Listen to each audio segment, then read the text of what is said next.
Well, they did it. They did it again. I did it again. They changed the exam requirements or prerequisites, whatever you want to call it, for the RHCE, for the EX294 exam.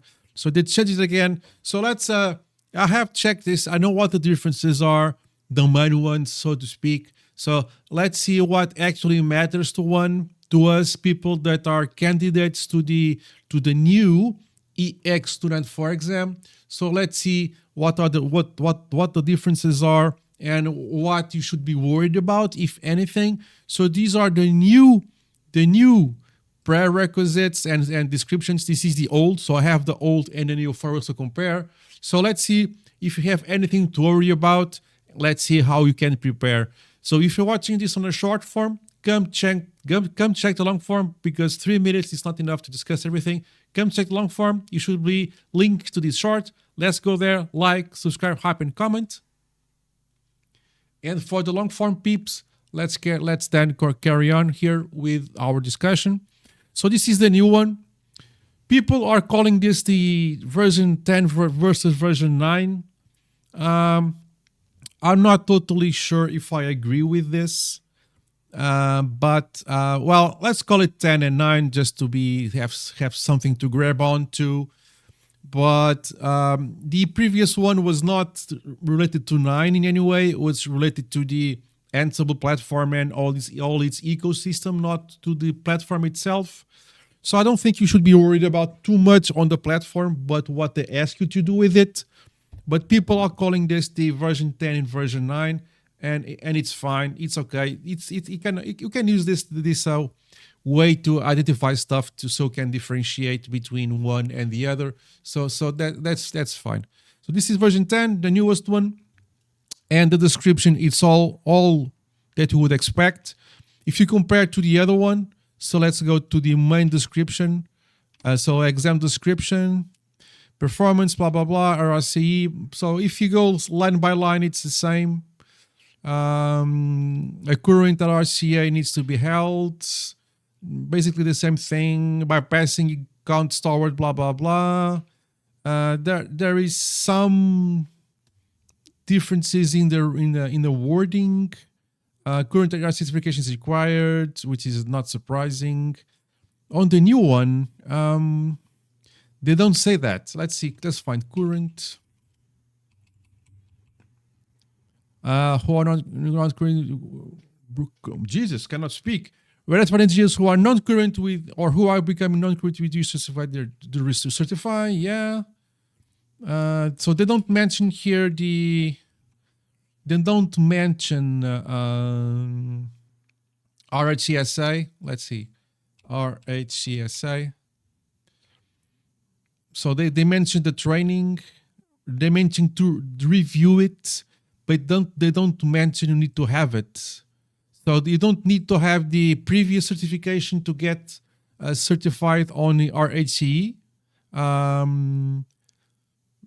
Audience, a person who are, this is the new one, remember, on the path.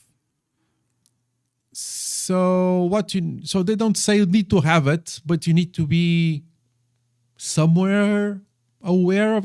When I was reading this, I find it kind of strange, because the old one you need to have the current. Okay, I need to have a current RHCSA. Here I have to say equivalent knowledge. But if you don't have the current RHCSA, you don't get the RHCE. So that's kind of a dark thing, kind of a gray thing. If you have a clarification, I'm trying to clarify this at the time of the recording of this video. If you know, or if you already know the answer, so is it not necessary anymore to have a valid RHCSA to become a RHCE? You just need to pass the RHCE? Or this is me misreading this? Well, if you have any extra information about this, let us know. Put down in the comments so that everybody knows. I tried to find out this information, but this is very fresh at the time of this recording, so I could not find anything. Let me know in the comments below. And if you find something if you know something more, let us know, and then I can update everybody about this. Let's share this information and put it out there. So here in the old, you say current. Here they say review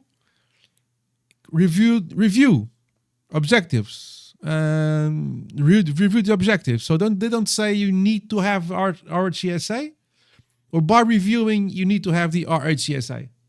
So if you have any feedback about this, let us know in the comments below, and I will be happy to carry on that discussion. For now, it's kind of on a gray area. So do we need to have a valid RHCSA to get RHCE, or don't we? If you know, put it down in the comments below. Let's open a discussion. Okay, objectives. So let's see. So audience, this is the old one. Everybody knows this by this point. Prerequisites. So prerequisites. Yeah. So pretty much the same thing. You have taken. I mean, they say you have taken, but again, the wording is kind of weird. Here, Red Hat Linux 9 on the old one. On the new one, they don't specify any versioning. Weird. Either have taken both or comparable. Required. They say here it's required. Right? Earn RHCSA. Earning RHCSA is required. Here they don't say anything. They say review. Other than that, it's fine. They say review here too. But here they say this is required. They don't say this is required for the new one. So if you know anything else, let us know. So study points, understand and use essential tools. So if you know everything else, it's fine. I'm just kind of finding it strange that part of the it's not required to have justification, but you need to review it. If you know anything else more than me, let us know. Objectives, study points, and essential tools, yeah. Operate, configure, manage, blah, blah. Operate, configure, manage, be able to analyze simple shell scripts. So they don't specify. So the old one said simple shell scripts. Here they don't say anything about that. But I would say it's the same thing. Be familiar with VS Code. That's a thing that it's not in the old one. In the old one, we go immediately to understand the core components. Here we have this part. This is kind of the big difference. When I scanned this, I noticed two big differences. They don't specify if it's required to have the EX294 or not. And this part here, Visual Studio, clone Git repository, and run playbooks using Ansible development container. So this is not mentioned here, especially the VS Code and Git, because this obviously you need to know. Obviously, you still need to know. You had to know here, okay, of course, but now they mention it. This is the two main things: clone the Git, accurate playbooks, and push them to the Git repository. So these are the two main things I noticed. This obviously you had to know on the old one, but in the old one you could get along. You could go by without using Ansible Navigator. So are they making it now mandatory to use Ansible Navigator and not the old Ansible playbooks commands that we could use in the old exam? Important. That's nice. But anyways, to use the old playbooks or the new Ansible Navigator is pretty much the same thing. So if you watch my video series, I use both. To a point forward, I kind of stick with Ansible playbooks commands, but the first couple I use Ansible Navigator. It's pretty much the same thing. So go check that series and you learn all about it, and it's fine. It's not a big of a deal. So the main thing here is these two. So let's go understand the core playbooks. Lookup specific, so it's basically the same thing. Install and configure Ansible. Install and configure Ansible is somewhere here too. Install and configure Ansible. Mostly by Ansible Navigator, SSH. SSH, run playbooks with Ansible Content Navigator. Configure error handling. So basically the rest I'm just double checking this. automate RCSA tasks, automate RCSA tasks, manage content,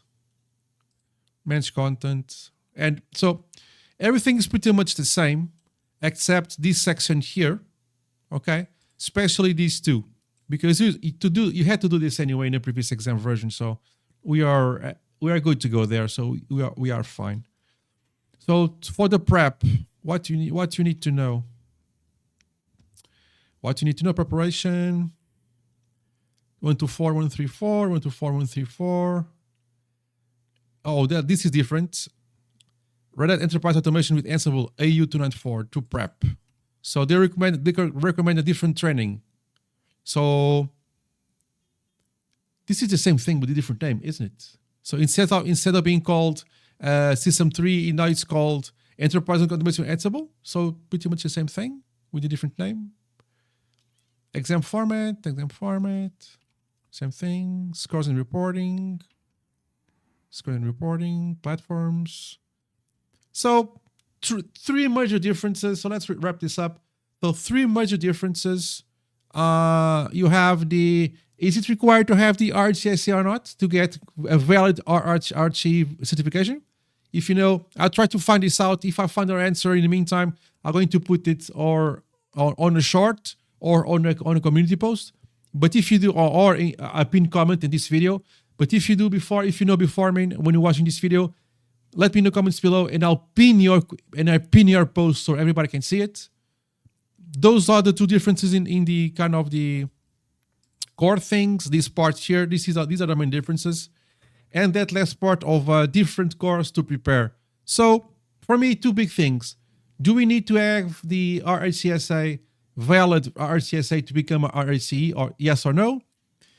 And let me know in the comments below. And these are the main two differences. Clone a Git repository, create playbooks, and push them, especially the Git thingamajiggy. All of the rest seems the same thing, same objectives. But big question is, do you really need a valid RHCSA certification to get RHCE if you pass the RHCE? What happens if you pass the RHCE and do not pass the RHCSA? Do you get the RH certification or not? Because it's not clear to me reading this documentation. So if you know the answer to any of this, or if you have a better answer than the ones I've provided you, or if you noticed any extra differences on the contents of both exams, let me know. Let's help each other out. Let the community know what you noticed more than I did notice. I did this video to get you aware that the new version exists and get you aware of the main differences. Let's start the discussion. Let me know in the comments below if you know anything extra about the need or not need to pass the RHCSA to get a valid RHCE if you pass RHCE. Let me know in the comments below, and I pin that comment for everybody to see.